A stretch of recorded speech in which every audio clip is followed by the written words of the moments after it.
ഇവാഞ്ചലിയും അനുദിന സുവിശേഷ വിചിന്തനം.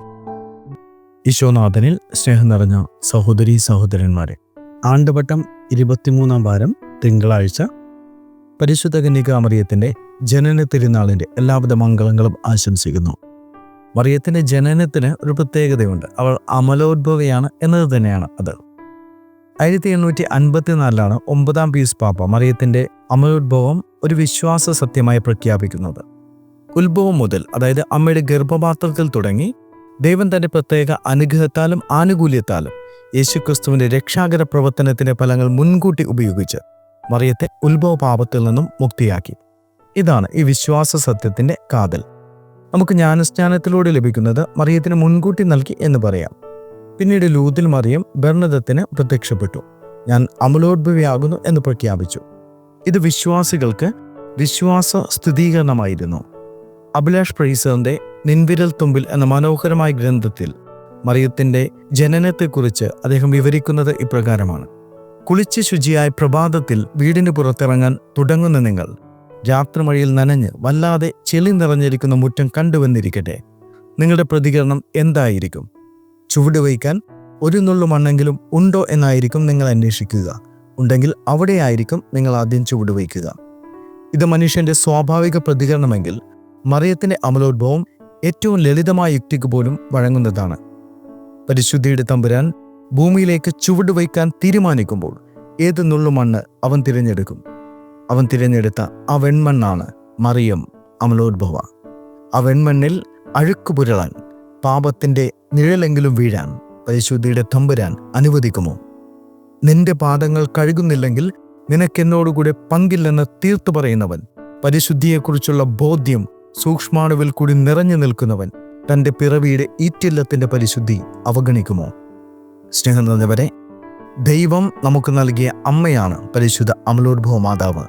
നാം എല്ലാം പാപികളാണ്, മനുഷ്യരാണ്, ബലഹീനരാണ്. എങ്കിലും പരിശുദ്ധ അമ്മയെപ്പോലെ പാപത്തിൽ നിന്ന് അകന്ന് ജീവിക്കുവാൻ നമ്മൾ വിളിക്കപ്പെട്ടവരാണ്.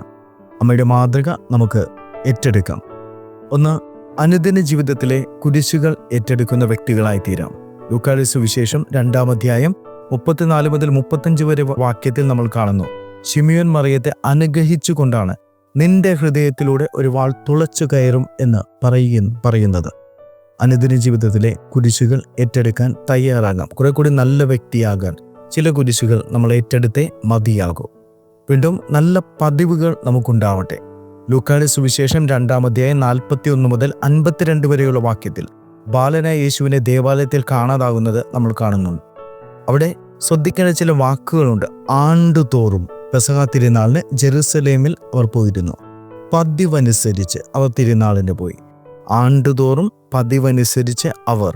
അപ്പോൾ ഈ കുടുംബത്തിന് നല്ല പതിവുകളുണ്ടായിരുന്നു. ഒരുമിച്ച് പ്രാർത്ഥിക്കുന്ന, ഒരുമിച്ച് യാത്ര ചെയ്യുന്ന പതിവുകളുണ്ടായിരുന്നു.